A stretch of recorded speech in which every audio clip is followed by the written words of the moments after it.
pourquoi tout le monde connaît cette cassette. Ils étaient donnés à la caisse des Leclerc gratuitement. Et à l'intérieur, ce n'était que de la publicité quand même. Mais c'était complètement dément. Je pense que Leclerc n'a jamais pris possession ou conscience que c'était un impact colossal et que ça a marqué une génération. Un soir de décembre 1998, ma mère rentrait des courses avec en sa possession une mystérieuse cassette intitulée « Panique chez le Père Noël ». Du haut de mes 5 ans et porté par ma curiosité, je me suis alors empressé de visionner cette VHS. C'est à ce moment-là qu'avec ma sœur, nous avons découvert et vécu une drôle d'aventure dans le pays magique du Père Noël. 25 ans plus tard, cette VHS ne m'est jamais réellement sortie de la tête, de par son originalité et sa singularité. Et apparemment, je ne suis pas le seul.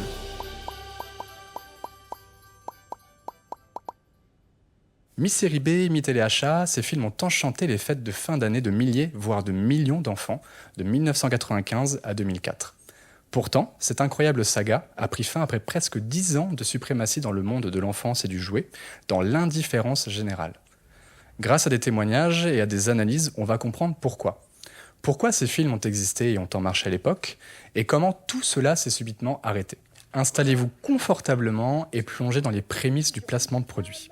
Laissez-moi vous conter l'incroyable histoire de cet objet publicitaire qui n'avait jamais existé auparavant et qui n'existera sans doute plus jamais, les VHS de Noël Leclerc.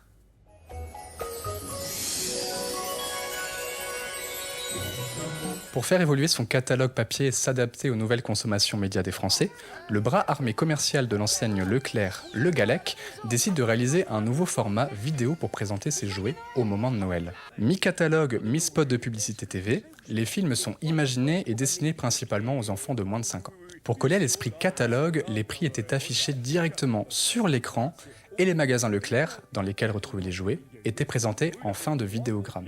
C'est-à-dire que, en fait, maintenant, je pense que ça passerait beaucoup moins bien parce que quand ça a été fait par Leclerc, c'était à la fois subtil et pas subtil, mais c'était subtil quelque part parce que pourquoi tout le monde connaît cette cassette ou c'est en tout cas ces DVD parce que ils étaient donnés à la caisse des Leclerc gratuitement. Donc c'était hyper habile, c'est super fort de leur part de faire un truc gratuitement et à l'intérieur, ce n'était que de la publicité quand même pour les jouets, etc. Donc c'était une manière bien déguisée, mais plutôt rigolote et plutôt bien foutue de faire la publicité pour Leclerc. En VHS puis en DVD, ce format très novateur pour l'époque a existé pendant 8 ans, avant de s'arrêter définitivement en 2004, avec un ultime film, Le Père Noël et la Clé d'Or. Initialement imaginés et prévus en dessin animé, ces films ont finalement vu le jour en 1995 sous forme de fiction onirique pour enfants, avec un ton conte de Noël. Distribués en magasin en échange d'une caution symbolique de 1 euro, ces cassettes rencontrent très vite un gros succès auprès du grand public. Les premières années, les VHS étaient édités à 40 000 exemplaires. Très rapidement, ce chiffre a été multiplié par 10, pour arriver à plus de 400 000 exemplaires édités en France. C'est colossal. Dans la démarche initiale de Leclerc, ça a généré et ça a déclenché un truc qui a été, à mon avis, un petit raz-de-marée à l'époque et qui n'a pas été apprécié à sa bonne valeur. Les principaux financeurs, à savoir les marques de jouets, se battaient chaque année pour apparaître dans le nouveau film. Car oui, il n'y avait pas de place pour tout le monde. Et l'idée était d'avoir autant de jouets que de minutes. Donc si le film fait 55 minutes ou 60 minutes, il y a 60 jouets. Et d'ailleurs, on faisait 60 jouets. Un jouet toutes les minutes. Alors, soyons clairs, hein, Leclerc, vous vous en doutez, n'a pas 60 jouets. Ils ont au moins 300, 400, 500 références. Donc en fait, eux, leur principe, qui est plutôt vachement intelligent, c'est que les jouets étaient traités avec des annonceurs. C'est-à-dire qu'en fait, objectivement, je vous dis n'importe quoi, Mattel dit j'ai une nouvelle Barbie, on veut qu'elle soit là, on paye pour qu'elle soit là, ou en tout cas, on paye plus cher le catalogue pour que vous la mettiez là. Voilà. On a parlé de la caution, on a parlé du financement des annonceurs, mais en plus de ça, les cassettes permettaient de générer beaucoup d'achats en magasin suite à leur visionnage. Il ne faut pas oublier que leur but premier est d'attirer les parents en magasin pour acheter tous les jouets listés sur la lettre au Père Noël de leurs enfants. L'ensemble des magasins n'étant pas toujours contents, des enquêtes ont dû être faites de satisfaction. Et en fait, toutes les enquêtes étaient méga positives. J'ai eu droit une fois à l'accès à une des enquêtes, mais c'était complètement dément. On savait qu'un enfant le voyait au moins entre 10 et 20 fois au cours de l'année. Je ne sais pas si vous imaginez, ça veut dire qu'on était à plus de 8-10 millions de views. Je pense que Leclerc n'a jamais pris possession ou conscience que c'était un impact colossal et que ça a marqué une génération. Voilà. Et pas qu'une, d'ailleurs, je pense qu'on a eu 2. Les films sont vus, les films sont appréciés, mais pour autant, est-ce que cela en fait des bons films de Noël bien pensés et bien produits ? Au-delà de l'aspect mercantile et malgré ce qu'on pourrait penser aux premiers abords, les films étaient pris très au sérieux par Leclerc, en termes de production et d'écriture. Moi, je me souviens de chiffres qui tournaient aux alentours de 2 millions de francs, quoi. Donc, oui, on avait des gros budgets, quoi. Je veux dire, le tournage, c'était quand même plus de 15 jours de tournage, avec des gros décors. Je ne sais pas si vous vous souvenez de tous les films. Il y avait les personnages qui étaient en animatronique, c'était pas de la gnognotte, hein. Il y avait, derrière chaque personnage, il y avait le comédien qui est dedans, la voix, et il y avait 1 ou 2 manipulateurs, plus un assistant pour l'habiller et le déshabiller. Enfin, il y avait entre 5 et 6 personnes derrière chaque personnage. Il y avait 2 personnages. Plus derrière, il y avait le Père Noël. Donc, il y a quand même beaucoup d'argent. Il y avait beaucoup de moyens. Et puis derrière, il y a toute la post-production qui était très conséquente. Les répétitions, le texte. Non, c'était une vraie prod de fiction. C'était une vraie prod de fiction. Dans la structure narrative, rien de bien révolutionnaire par contre. Le principe de ces films est assez simple et propose une histoire compréhensible et fluide pour les jeunes spectateurs. Une situation initiale, généralement le Père Noël dans son chalet ou dans son usine, des méchants qui volent les jouets ou des proches du Père Noël qui font des bêtises, un Père Noël en PLS aux portes de Pôle emploi, des enfants qui viennent à son aide et vivent des aventures pour retrouver tous les jouets. Les enfants sauvent Noël, tout le monde est heureux et achète les jouets dans leur Leclerc le plus proche. Bon, maintenant que nous avons posé ensemble le contexte, passons à l'analyse des films, qui ont pas mal de choses à nous raconter.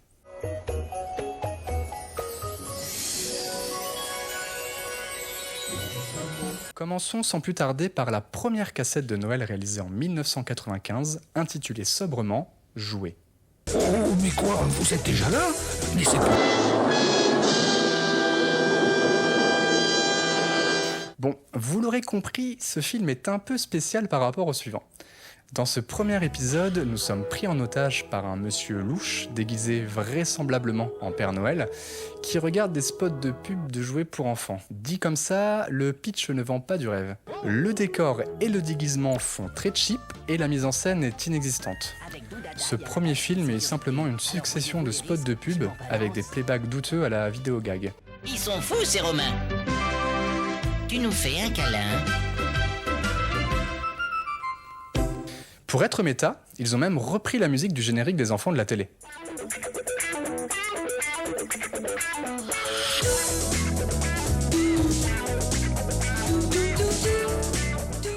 Ce film nous apprend une chose. Passer d'un catalogue papier à un média vidéo ne se fait pas en un claquement de doigts. Pour son prochain film, Le Gallec ne va pas faire la même erreur et décide cette fois-ci de s'entourer d'auteurs et de réalisateurs pour améliorer son format vidéo.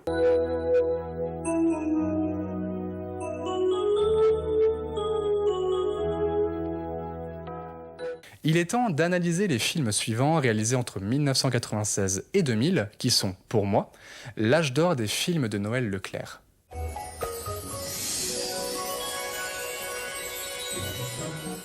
Dans ce premier film, intitulé Opération Père Noël de 1996, on découvre la recette qui fera le succès des films de Noël Leclerc sur les prochaines années. Des comédiens, des décors, une histoire avec un début, des péripéties et une fin, sans oublier la présence des jouets, qui sont et resteront les acteurs majeurs de ces films.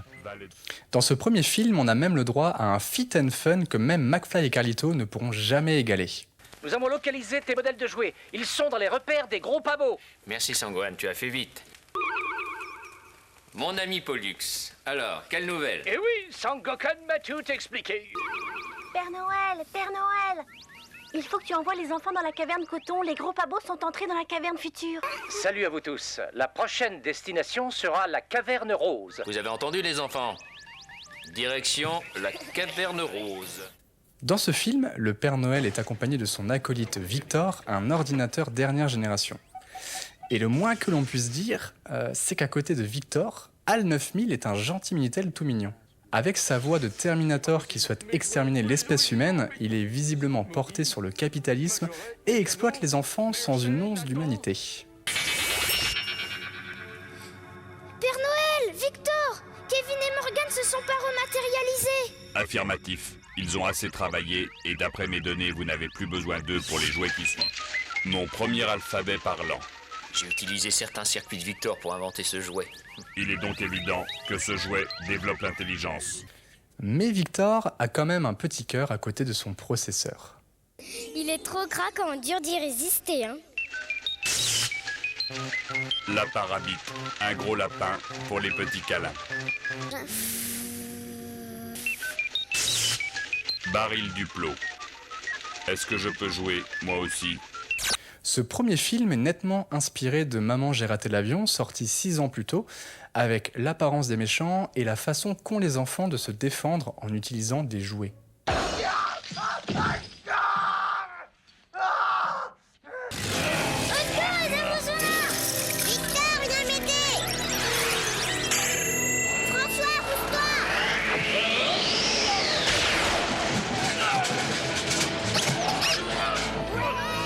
Quand je disais que l'alphabet parlant rendait intelligent. Dans le film de 1997, À la recherche du Père Noël, le nouveau méchant rend hommage au livre de Theodor Seuss-Geisel, Le grincheux qui voulait gâcher Noël, publié en 1957. Et le moins que l'on puisse dire, c'est qu'il possède la même joie de vivre que les premières chansons de Gennady. Ah, j'aime pas le bonheur, j'aime pas les cadeaux. Ah, et par-dessus tout, je déteste le Père Noël. Ah, le Père Noël, je l'aime pas le Père Noël. Oh non. Moi, personne ne m'aime. Il y en a que pour lui. Mais cette année, les enfants seront privés de cadeaux. Rira bien. Qui rira? Le dernier. Ce deuxième volet est encore plus ambitieux que le précédent film. On voit que les équipes se font plaisir en créant des nouveaux décors, en tournant dans des nouveaux lieux et en proposant un scénario encore plus abouti.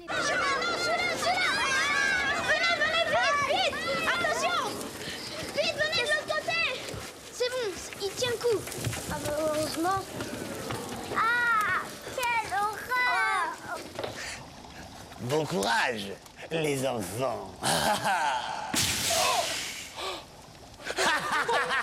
Attendez, ce bruit bizarre. Regardez, ça se rapproche. Vite, courez, Alexandre. Pirouette, aide-nous.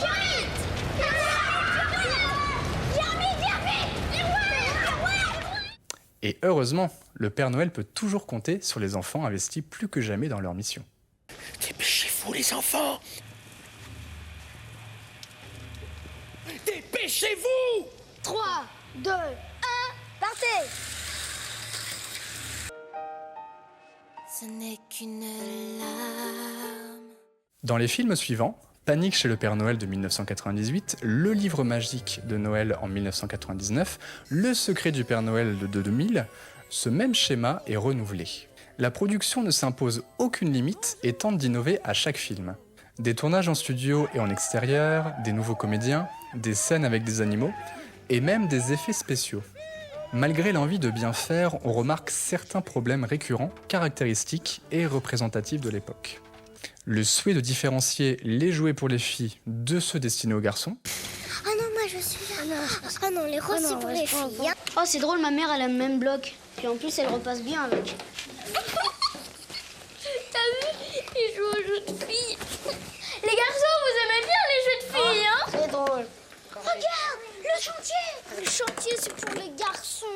Cette fois-ci, il ne sera pas déçu. Ce sont des jouets pour les filles. N'est-ce pas, ma chouchou? Puis il y a des petits moments où, par exemple, ils offrent un baby-foot. Et tout de suite, la petite fille est mise de côté, il n'y a que les garçons qui y jouent. Et genre, la petite fille, elle se jouer, elle a une Barbie, elle a des poupons, elle peut se mettre du maquillage. Enfin, c'est un peu genre, ouais, ça passerait pas maintenant. La mise en avant de jouets bizarres. Oh, regarde, on leur tape sur les fesses et ils avancent. C'est vachement drôle, hein. Oh, bon, c'est pas grave. J'ai toujours ce qu'il faut. Regardez ça. Oh, c'est la première fois que je fais un aspirateur si sympa qui fait le bruit d'un vrai. Comme ça, je pourrais nettoyer toutes tes bêtises.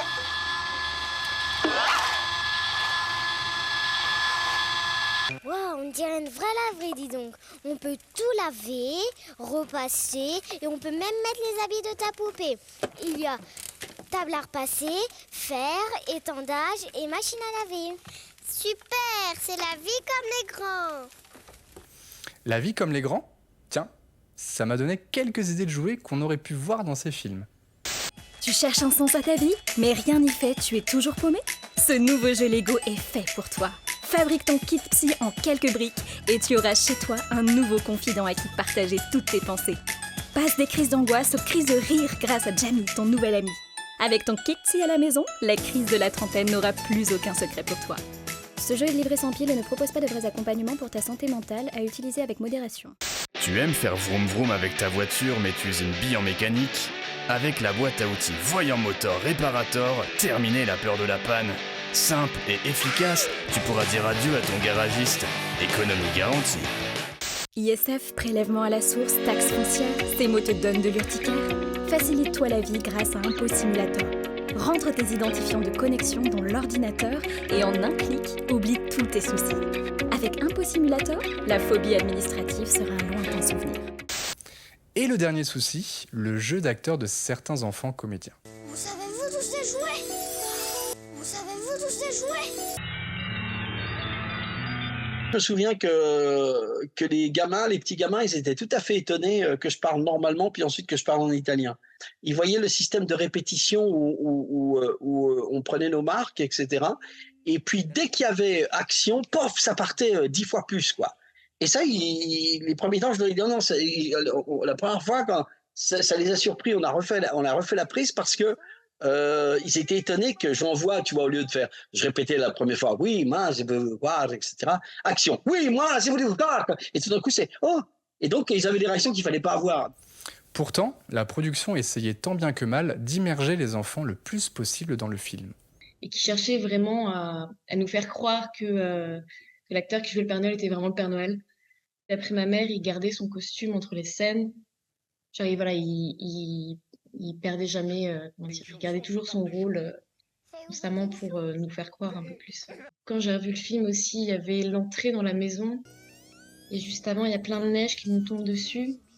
Et je trouvais, enfin, je sais pas, mais en tout cas, je sais qu'il cherchait vraiment à nous faire un truc réel. Le secret du Père Noël, il y a toute une séquence où on regarde un écran vert, où il y a ce qui se passe. Et je sais que ça, c'était un peu... pour une enfant de 8 ans, c'était un peu dur de se projeter et de rigoler ou d'être stressé par rapport à un écran vert. Je sais que j'avais beaucoup de mal à dire le mot stéthoscope quand j'étais petite et ça a été une grande source de stress et que tout le monde était très gentil. Il a même un stéthoscope. Enfin, il y a tout un monde. Enfin, là, j'ai vu donc, le secret du Père Noël avec ils recherchent des blasons pour... Enfin, je sais pas, il y a toute une espèce de lore qui est dedans qui est assez rigolo, quoi. Enfin, dans le début du secret du Père Noël, on trouve des énormes fruits. Regardez, une framboise. Elle est énorme. Elle a l'air bonne. Attends, il ne faut jamais manger ce que l'on ne connaît pas. Laissons-la ici. Tu m'as dit que tu avais un peu revu les films, justement. Qu'est-ce que tu en penses avec du recul aujourd'hui de ces deux films? Qu'il y a une explication pour laquelle ma carrière d'actrice s'est terminée. Je trouvais ça très drôle. Pour être honnête, un tout petit peu cringe aussi sur les bords. Comment dire, c'est très particulier comme film. Mais je trouve ça super mignon. Ces films fonctionnaient tellement bien que le Gallec a même eu l'idée d'en faire un jeu vidéo. Ah, c'est des robes? Ça, c'est rigolo ce que tu me dis. Regarde. Intitulé Le Chalet du Père Noël, ce jeu proposait pas mal d'activités aux enfants. Écrire sa lettre au Père Noël, accéder au catalogue de Leclerc et revivre les aventures du film de 2000. Bienvenue dans le monde du Chevalier Rouge. Pars à l'aventure et bon courage.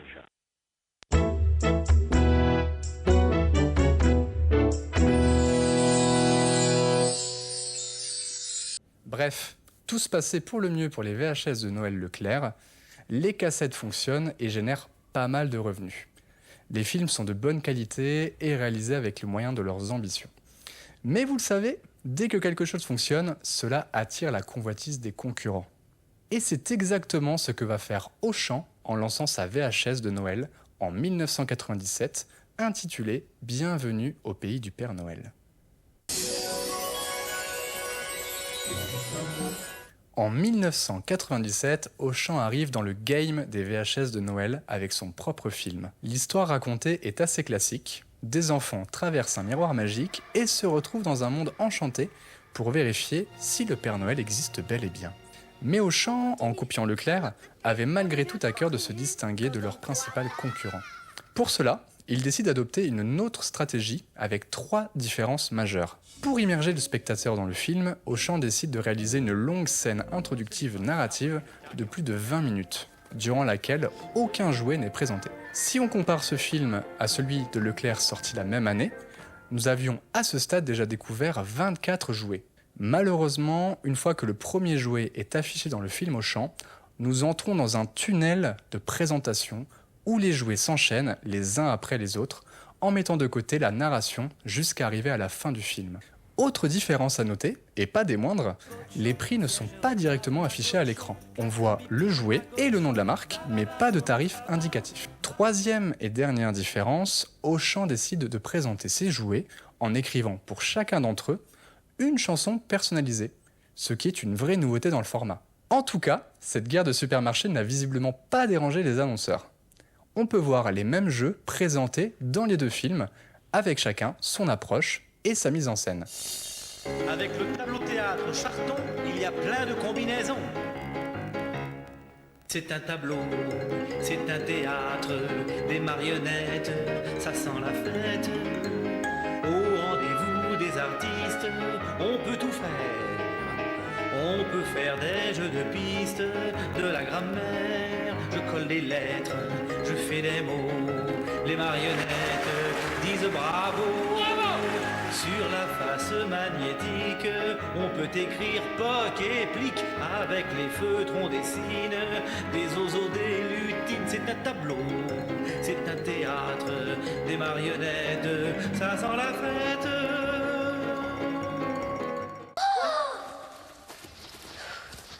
Et en plus, moi, je peux dessiner.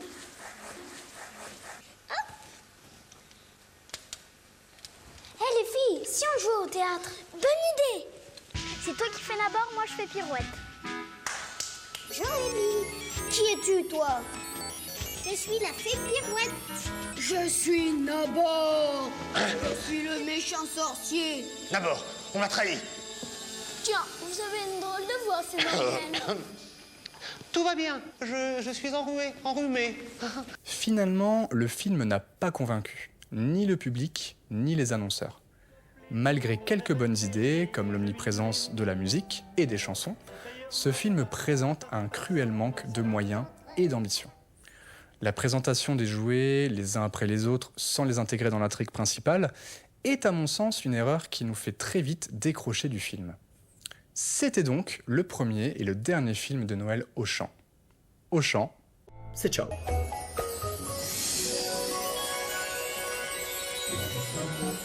Dans les films de 2001, 2002 et 2003, on remarque quelques changements dans l'écriture des histoires et dans les messages à faire passer dans les films Leclerc. On remarque que l'enseigne veut donner un aspect plus pratique et plus interactif à ses fictions, au détriment parfois de la magie et de la féerie des premiers films. Un décor dessin animé représente Choubiland, ce qui se rapproche d'ailleurs de la volonté initiale des producteurs de réaliser un dessin animé plutôt qu'un film. Dans ces 3 films, Chantons avec le Père Noël au pays des Choubis et Un Choubi à l'école des cadeaux, de nouveaux ingrédients sont ajoutés au scénario. Des chansons originales sont créées spécialement pour le film et sont intégrées dans le récit, peut-être d'ailleurs un pied de nez à Auchan, au passage. La chanson de Choubiland, des écoliers, des couleurs, de Choubi-chef, et celle qui va vous rester en tête pendant les 2 prochaines semaines, l'indémodable Choubi-dance. Ça c'est la Choubi Dance. Cha cha cha, la danse des choubis. Chou chou chou, pour danser comme nous. Cha cha cha, remue bien les genoux. Lève les 2 bras. bouge sur le bas, secoue les épaules, fais un tour sur toi. Choubi! On y voit aussi apparaître des recettes de cuisine adaptées du lore Noël Leclerc, avec par exemple le chou banana, le chou bifruta ou encore le chou milk. D'ailleurs, pour faire la cuisine, n'oubliez pas de demander de l'aide à maman.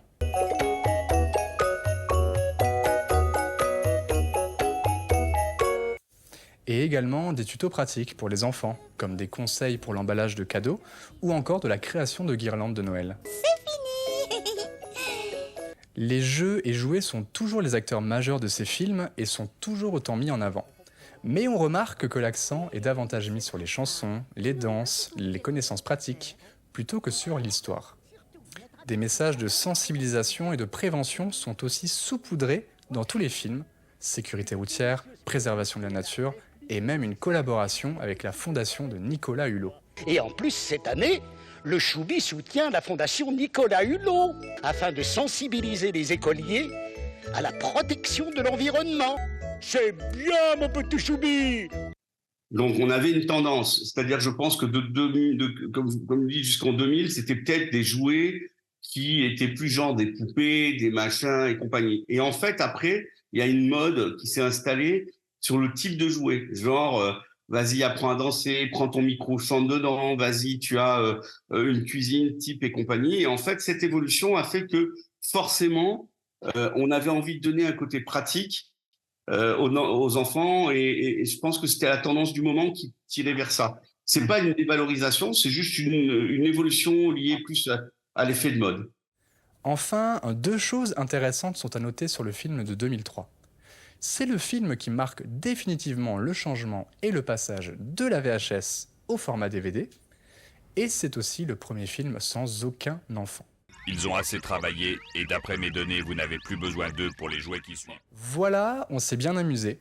Il est temps de passer au film de 2004, La Clé d'Or, qui va sceller et clore la saga des films de Noël Leclerc.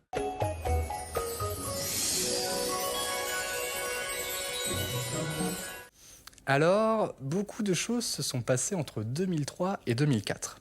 On l'a vu juste avant, les films sont passés des VHS au DVD, ce qui n'est pas rien. Au même moment, le GALEC opère des changements en interne. La direction change et de nouveaux décideurs apparaissent. Et qui dit nouveaux décideurs dit remise en cause des équipes actuelles et donc nouvel appel d'offres. Cela marque la fin de la collaboration avec KM Prod et Michel Hassan, le papa des Choubis. Le film de 2004 sera le premier épisode depuis 1997 sans la présence de ces gros nounours. D'ailleurs, ils deviennent quoi les Choubis ? Il y a moins d'un an, la société qui gardiennait les Choubis m'a demandé ce qu'on en faisait. Et les Choubis sont morts. Voilà.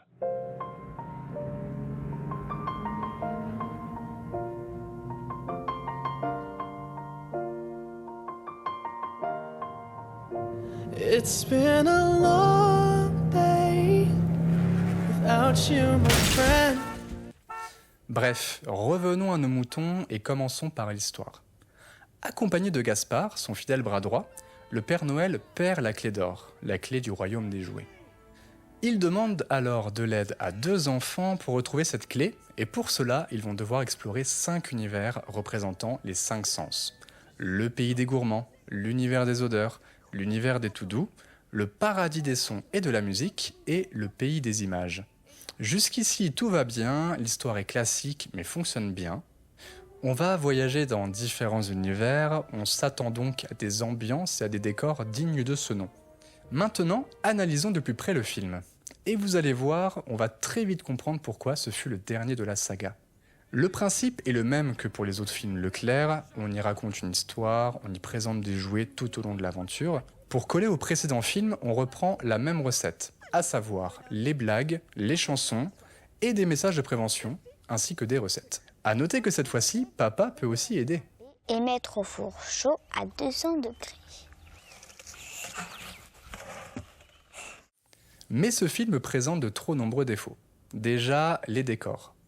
Ici, on favorise clairement le tournage en studio plutôt que dans de vrais décors ou de vrais lieux de tournage. Oh, partons vite! Partons vite! Au feu, les pompiers! Oh là là là là, partons vite! Pas de feu, pas de panique, Père Noël. On passe de ce laboratoire scientifique rempli de tubes à essai fumants provoquant la crainte et le dégoût chez le spectateur, à une table insipide recouverte d'aluminium sur fond blanc. On passe d'une forêt luxuriante remplie d'arbres et de végétation dans laquelle on s'imagine se perdre, à une moquette verte sur laquelle sont déposées des plantes commandées le matin même chez Botanique. On passe de ce chalet chaleureux dans lequel vit le Père Noël, rempli d'objets mystérieux et magiques en tout genre qui créent l'émerveillement chez le spectateur, à une pièce qui ressemble à une salle d'attente de médecins avec des murs en lycra blanc. C'est très clair, la production n'est pas du tout aboutie et ça se ressent. Malheureusement, il n'y a pas que ça. La post-production est elle aussi quasiment inexistante. Avec un peu d'envie, on pourrait passer de ça. C'est la clé du royaume des jouets. Enfin, je vais pouvoir livrer juste un petit tour de clé. Et devant moi, elles vont s'y... Ah! Gaspard! Pas de bonhomme de neige, pas de bonhomme de neige! Non, non, non! La clé, Gaspard! La clé! À ça. La clé du royaume des jouets. Enfin, je vais pouvoir livrer juste un petit tour de clé. Et devant moi, elles vont s'y... Ah! Gaspard! Pas de bonhomme de neige, pas de bonhomme de neige! Non, non! La clé, Gaspard! La clé! Ça prend 5 minutes et ça fait toute la différence. Cela nous prouve bien que niveau budget, on a décidé de resserrer très fort à la ceinture. Et dernière chose, revenons sur Gaspard, le bras droit du Père Noël. Son personnage en dit long sur la vision et la volonté de Leclerc avec ce film. Alors qu'avant, les acolytes du Père Noël étaient des fées, des magiciens, des chevaliers, des dragons, des gros nounours, des elfes, ici, son partenaire n'est autre qu'un lutin avec une fonction d'ordinateur. Son costume est une représentation assumée de processeurs informatiques. Moins de magie, plus de circuits. Le premier film de 1996 nous présentait un ordinateur avec des caractéristiques humaines, et ce dernier film de 2004 nous propose un humain avec la froideur d'un ordinateur. On peut dire que la boucle est bouclée. J'ai l'impression que ce film a été trop pris à la légère car destiné aux enfants. Mais que nenni, les enfants ne sont pas dupes. Et c'est vraiment dommage, car il y avait quand même du casting pour ce film. Bonjour, je suis la princesse des images. Waouh, elle est canon! Qu'est-ce que vous êtes belle! Oui, c'est bien elle, c'est Frédéric Bell. Dans cet épisode, fini les choupis. Mais nous avons la chance d'avoir Pierre-Alain de Garrigue, leur voix officielle, qui cette fois a un rôle physique, celui du maestro. Et on peut dire qu'il sauve le film par sa belle prestation. On m'a piqué ma clarinette. C'était pas Paulette, c'était Marinette. Mais j'ai trouvé un vieux clairon qui avait fait la guerre. Mais j'ai trouvé un vieux clairon qui était encore fier de ses vieux pistons. L'anecdote, c'est que voilà, quand ils m'ont proposé, bien sûr que j'ai dû passer un tout petit casting en leur faisant l'accent italien. Moi, c'est Nos le quoi, je suis le maestro. Vous êtes venus, les enfants, c'est tellement incroyable. Donc, on se retrouvait, tu vois, avec un personnage hyper bien marqué, qui avait tout de suite un look au niveau de la tronche, enfin un look, tu vois, d'un peu à la fois fou et à la fois et puis je maîtrisais le fait de pouvoir parler et chanter. Ça, c'était important aussi. Parce que quand ils m'ont présenté évidemment le projet, ils m'ont dit on fera les voix après, il y aura certainement des voix à faire, mais il faut donc jouer le maestro, mais c'est jouer la comédie, mais aussi il y a 1 ou 2 morceaux, je ne me rappelle plus, un morceau, il faut le chanter, etc. Donc bon, moi je suis un chanteur au départ, enfin je suis un batteur et un chanteur. Donc voilà, je pense que je regroupais exactement ce qu'il leur fallait. Et le fait est que, comme j'étais très, très installé déjà, mais vraiment très bien installé dans la pub, et que je savais travailler vite, mais tu sais, c'est loin, et puis j'ai tourné qu'un jour, hein, donc, et encore une après-midi. Donc, mais c'est quand même marrant que tu parles de ça, parce que de toutes les choses, et j'ai fait quand même beaucoup, beaucoup de choses, et je continue à en faire, c'est vraiment un souvenir, c'est vraiment un excellent souvenir. Et puis, c'est vrai que c'est super agréable de croiser des gens qui sont là. Et comme tu le disais tout à l'heure, tu fais partie de leur enfance. Mais ça, c'est vraiment leur enfance pour certains. Pour toi aussi, je pense.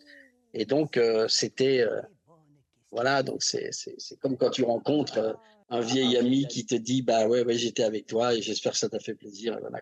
C'est vrai que bon, on parle beaucoup de choses que j'ai faites, hein, que ça soit l'Aubergiste d'Hearthstone ou LOL ou Adi, Adibou, ou Rayman, enfin bon, il y en a tellement, les lapins crétins et tout ça. Mais ça revient très souvent. Franchement, ça revient très très souvent. On termine le film avec le Père Noël qui retrouve la clé, ouvre une porte magique qui donne sur un monde qui ressemble fortement aux métropolis des cadeaux. La clé d'or et ne se réveillera jamais. Et souvenez-vous, l'amour ouvre toutes les portes. Allez Gaspard. Mais alors, pourquoi Leclerc a-t-il arrêté de produire ces films qui fonctionnaient et rapportaient beaucoup ? Pourquoi ce film de 2004 est-il le dernier de cette incroyable saga ? Voici les 4 raisons qui ont mis un terme au film de Noël Leclerc.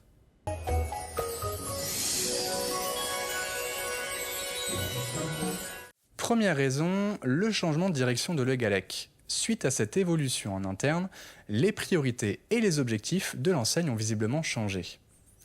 Et l'idée de réaliser un film de Noël ne faisait plus partie de leur plan. Nous sommes dans une période compliquée avec des évolutions technologiques majeures qu'il faut essayer de suivre pour ne pas mourir.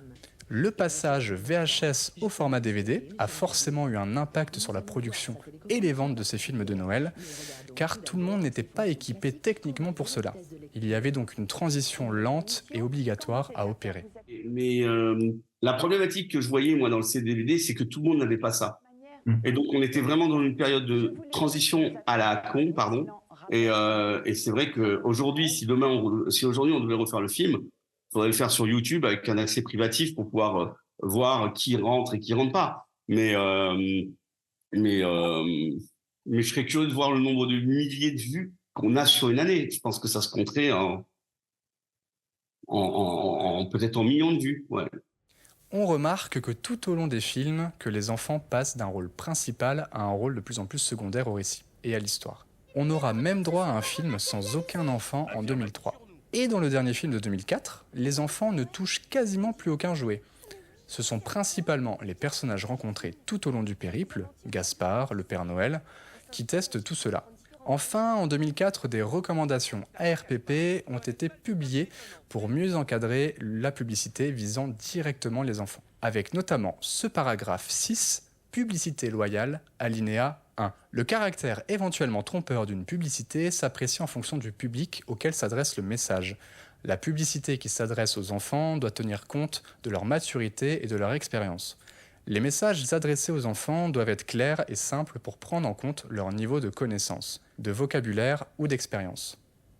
Début 2005, de nouvelles plateformes arrivent sur les internets.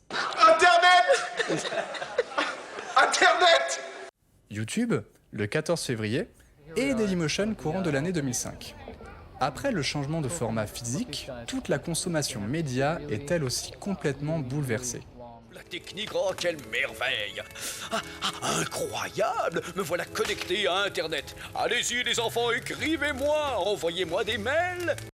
Pour moi, tous ces changements accumulés ont mis un terme définitif au film de Noël Leclerc. Une belle épopée qui aura quand même duré 8 ans et qui aura touché et marqué plusieurs générations d'enfants, comme vous et comme moi.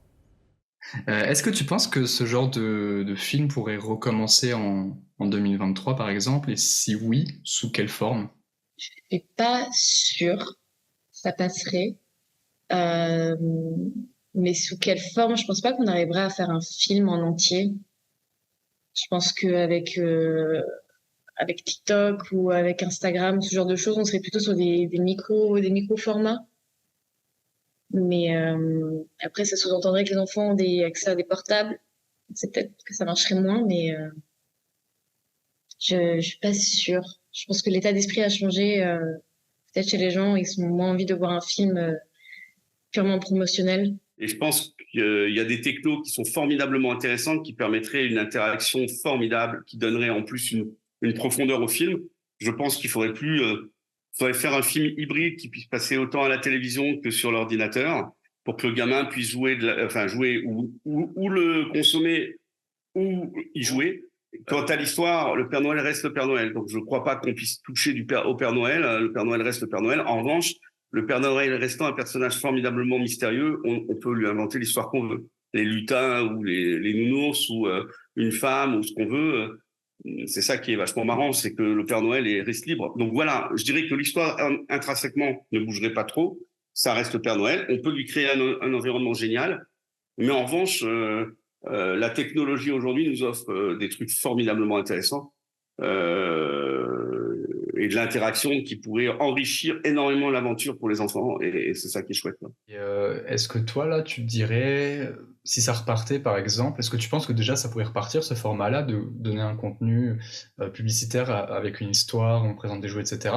Est-ce que tu crois que Leclerc pourrait le refaire? Et si oui, comment? Écoute, moi, ça me paraît touchy, quoi. C'est encore une fois, ça me paraît touchy pour plein de raisons, parce que, encore une fois, c'est une époque, il y a 25, 30 ans, c'est pas que tu faisais un peu n'importe quoi, mais il n'y avait pas beaucoup de canaux de distribution de l'image, quoi. Tu avais la télé, puis tu avais les DVD, en tout cas les cassettes et les DVD, tu n'avais rien d'autre, quoi.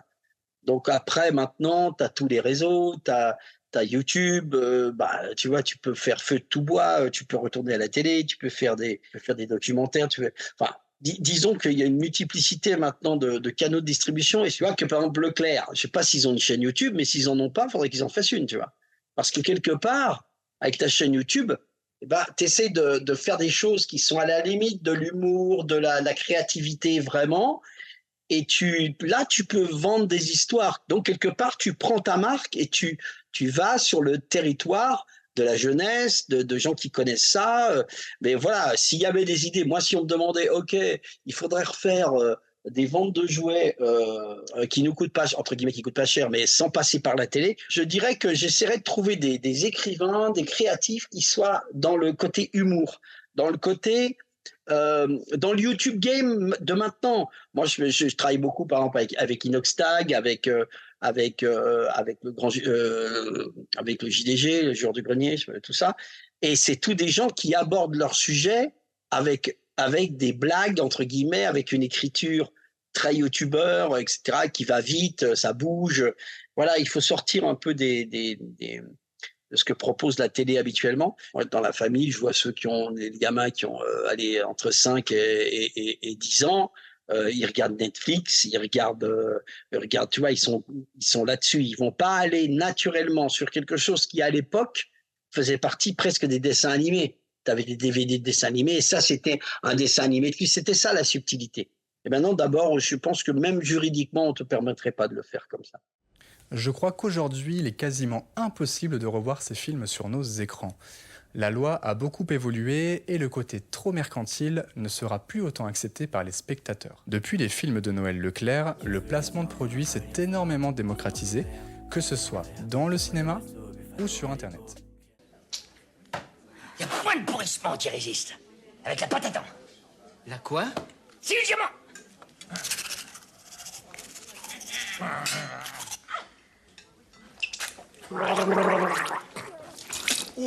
Les enfants ont aujourd'hui de nouveaux espaces de jeu différents de la télévision classique. YouTube, TikTok, Netflix, la question n'est plus de savoir où les enfants vont voir notre film, mais comment capter et garder leur attention face à cette multiplicité d'écrans. Concernant les jouets, de nombreux formats vidéo sont aujourd'hui beaucoup plus pertinents et plus accessibles pour en faire leur promotion. On peut voir tous les jours sur YouTube, Instagram ou TikTok des créateurs de contenu passionnés et passionnants testant les dernières nouveautés. Ces vidéastes ont pris le rôle du Père Noël en s'imposant comme le nouveau tiers de confiance et prescripteur auprès de leurs jeunes spectateurs. Pour frapper plus fort, des films comme La Grande Aventure Lego de 2014 ou Barbie de 2023 sont des beaux exemples de réussite. Ces films promotionnels ont d'apparence un côté très mercantile, et d'ailleurs, ils ne le cachent pas, et vont même jusqu'à nommer leur film avec le nom de la marque ou du jouet en question. Mais pourtant, ils arrivent à délivrer des messages plus subtils à leur audience. Ces longs métrages permettent de raconter l'histoire de la marque, mettre sur le devant de la scène leurs valeurs et ainsi créer un storytelling fort qui va accompagner les jeunes spectateurs pendant plusieurs années. Facile à dire quand on est une seule et même marque de jouets, plus compliqué à faire quand on est un revendeur de centaines, voire de milliers de références. Mais qui sait? Peut-être qu'un jour, quelqu'un aura l'idée folle de relancer la machine des films de Noël Leclerc. Parler de tout ça aux Galec, et si jamais ils repartent, Ben, on part ensemble, je vous emmène.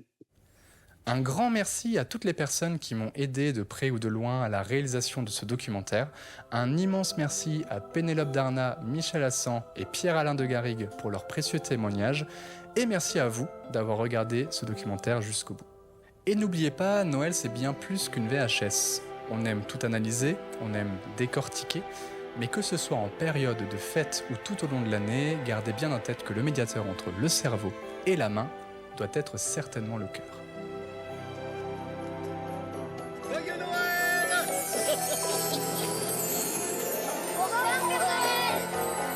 C'était vraiment chouette, Père Noël. Trop bien, monsieur.